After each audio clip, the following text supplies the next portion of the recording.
The dog suddenly rushed into the water in John's panic when he saw a baby about to drown. The accident was the result of a careless act, but for John it was a miraculous rebirth for his miserable life. The morning air in Seattle held a chill that spoke of approaching winter, and John Peterson, bundled in his worn gray coat, felt its bite with a mix of familiarity and melancholy. Dawn still clung to the fringes of darkness, casting a bluish light over the city as he made his way down the cobblestone path to his wife's grave. Beside him, Luna trotted quietly, her golden fur illuminated softly under the morning sky. She was a Labrador, loyal and perceptive, with eyes that mirrored the pain she saw in her companion. Almost their girl, John whispered, the gravel crunching underfoot as they reached the iron gate of the cemetery.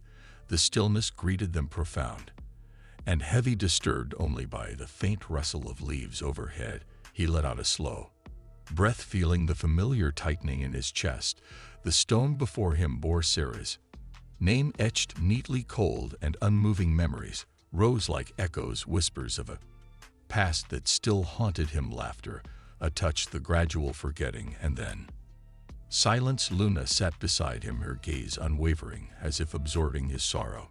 Her dark round eyes were pools of understanding. You would have loved her, Luna, he said, voice breaking. She always said dogs were angels in disguise. The dog tilted her head, a small, almost imperceptible whine escaping her throat. She leaned into his leg, grounding him in the present, the warmth of her body a quiet balm against the chill. Minutes passed, the silence filling with unspoken words, until John exhaled a long, shaky breath. Come on, girl, let's go for a walk. They headed down the winding path toward Seward Park, where the trees were beginning to shed their amber leaves, creating a patchwork of gold and red.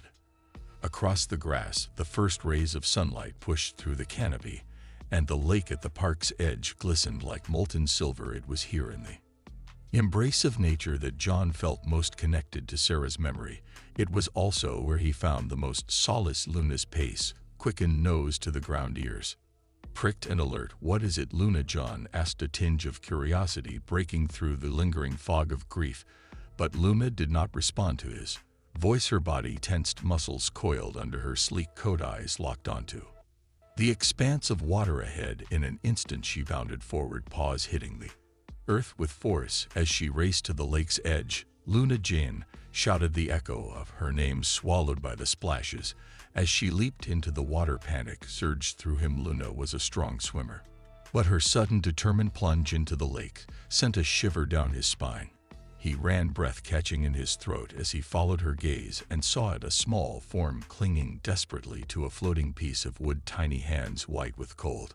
The child's eyes met his wife, and terrified, the innocence marred by raw fear. Time slowed, each heartbeat thudding painfully loud in John's ears. Luna was already halfway there, her strokes powerful, cutting through the current with purpose. The morning serenity shattered, replaced by urgency that pulsed like electricity. Hold on, John called, even as he knew the words couldn't reach the child. Luna reached the boy first, jaws gentle yet unyielding. As she gripped the fabric of his shirt, she turned, eyes filled with a fierce determination that spoke of her loyalty and instinct. John stumbled into the water, the icy cold seeping through his clothes and numbing his limbs. The shock made him gasp, but he pushed forward, arms outstretched, as Luna brought the child within reach. I've got you, he whispered, voice trembling. His hands found the boy, cold and shivering but alive. The small chest rose and fell with shallow,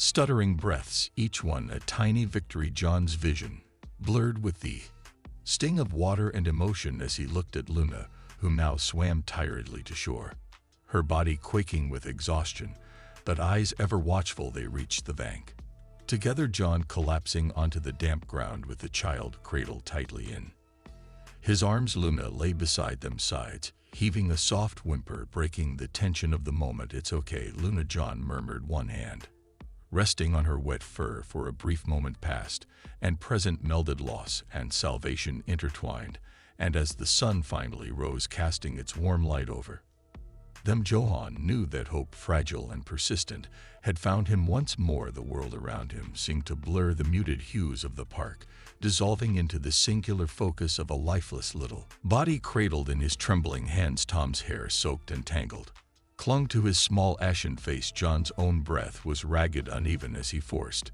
his mind to steady, to push back the images of Sarah and her vacant gaze in those last days.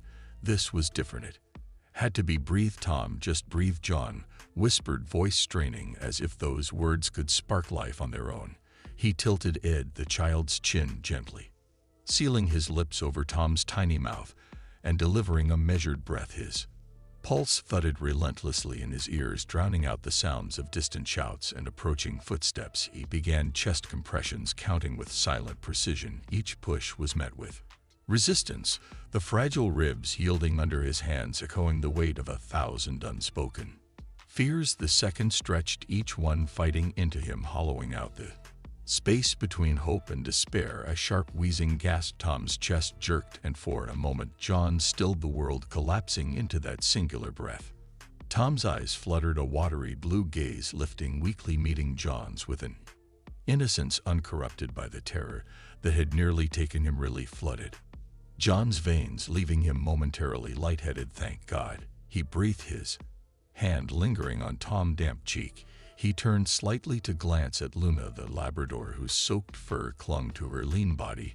She lay slumped on her side, chest rising and falling with heavy, exhausted breaths. John reached out, fingers brushing over her ear. You did good, girl, he murmured, voice cracking. Luna's eyes, dark pools of exhaustion and unwavering loyalty, met his. She offered a feeble wag of her tail, as if to reassure him that her mission was complete. The sudden roar of tires on gravel shattered the fragile silence. Blue and red lights cast fractured patterns across the lax, still surface. Officers emerged, their heavy boots pounding on the grass, radios sputtering. The scene, so intimate moments before, became charged with voices and movement. Who's in charge here? An officer barked, his eyes scanning the chaotic tableau before Jane could respond. A woman's voice broke through roar and fractured. Tom, my baby, where's my Tom? Jennifer stumbled forward, her face pale beneath strands of unkempt hair. Her eyes were wide-rimmed with panic and guilt as they locked onto the boy cradled in John's arms. She dropped to her knees beside him, sobbing, racking her body as she clutched Tom to her chest. Oh God, I thought he's breathing now, John said, his voice low but firm, offering her a small anchor amidst the storm swirling around them. Jennifer's eyes, glassy with relief and regret, flickered up to meet his. A hint of recognition passed over her face before it crumpled under a fresh wave of tears. Ma'am, a second officer approached, his tone firm but not unkind. The tension grew as he recognized Jennifer. His expression hardened imperceptibly, the memory of the recent report coloring his eyes. We need to talk. This isn't the first time, is it? I recognize you, Jennifer Morrison. You left your son in the car last week. Jennifer held her breath, her arms tightening around Tom as if she could shield him from the truth that weighed on them both. I didn't mean to. Her voice was a choked apology, the words lost in the space between blame and plea. John shifted, eyes narrowing with quiet resolve. Luna, as if sensing the tremor in the air, raised her head, letting out a small whine that cut through the din. Wait, John said, stepping forward, the weight of his own memories lending strength to his voice. Let's not jump to conclusions. She needs help, not punishment. He glanced at Jennifer, whose tear-stray face glistened in the cold light, and something unspoken passed between them. An understanding. The officer hesitated, then nodded, his gaze softening slightly. The quiet hum of the hospital filled the sterile corridors, a muted backdrop to the symphony of controlled chaos that always thrived in its confines. John Peterson moved through the maze with practiced ease, Luna's golden fur brushing against his leg as she walked obediently beside him.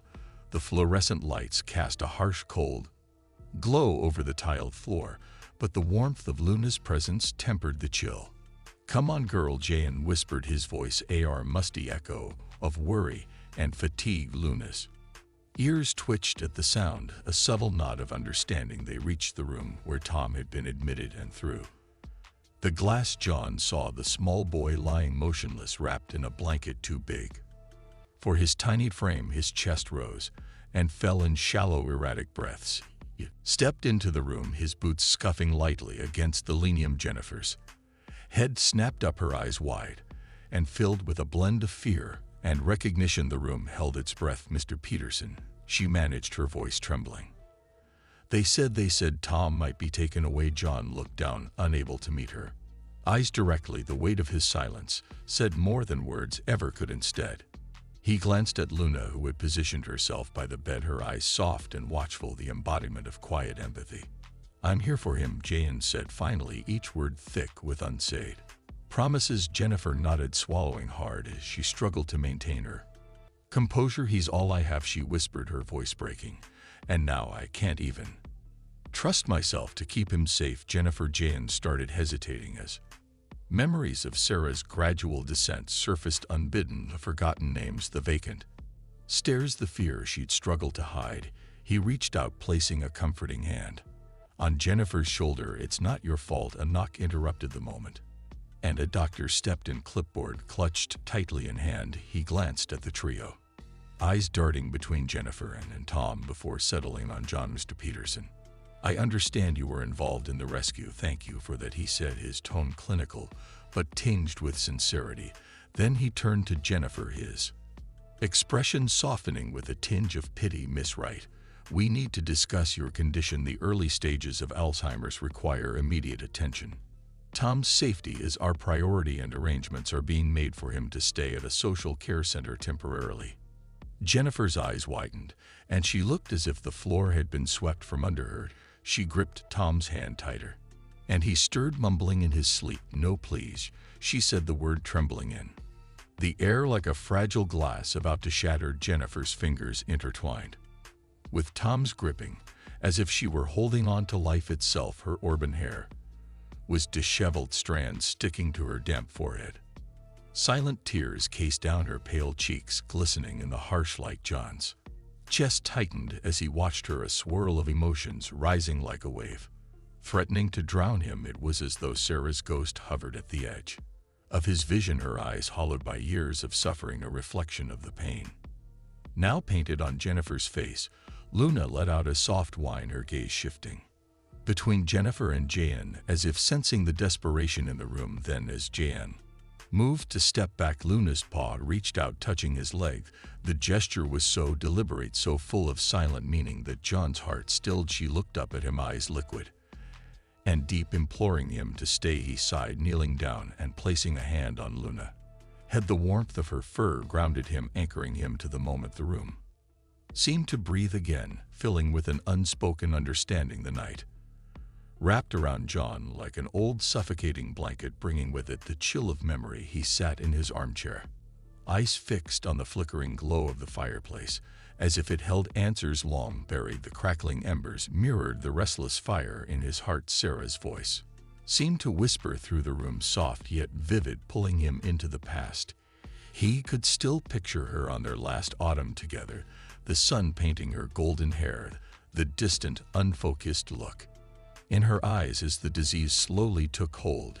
He shook the memory away, but tonight it felt harder than usual. Luna shifted at his feet, the weight of her gaze pressing against him. The lab Aber's dark, soulful eyes followed his every move, as if sensing the storm within. She let out a quiet whimper and nudged his leg, her muzzle warm and soft. I know, girl, John murmured, his voice catching in his throat. It's time. Morning came in a soft, muted light, casting long shadows across the polished floorboards of John's living room. He reached for the phone with fingers that trembled, hesitating for just a moment before dialing the number he'd memorized overnight. The call was brief, marked by the clinical efficiency of the social worker on the other end. They would allow it with regular check-ins. As he set the phone down, a strange calm settled over him. For the first time in years, he felt a spark of purpose rekindled. Hours later, the sound of small, hesitant footsteps echoed through the hallway. Tom, with his unruly curls and wide, cautious eyes, stood clinging to a threadbare stuffed rabbit. The boy's stare darted between John and the sun-dappled room. Luna's tail thumped gently against the floor as she patted over her golden coat, shimmering. She approached Tom,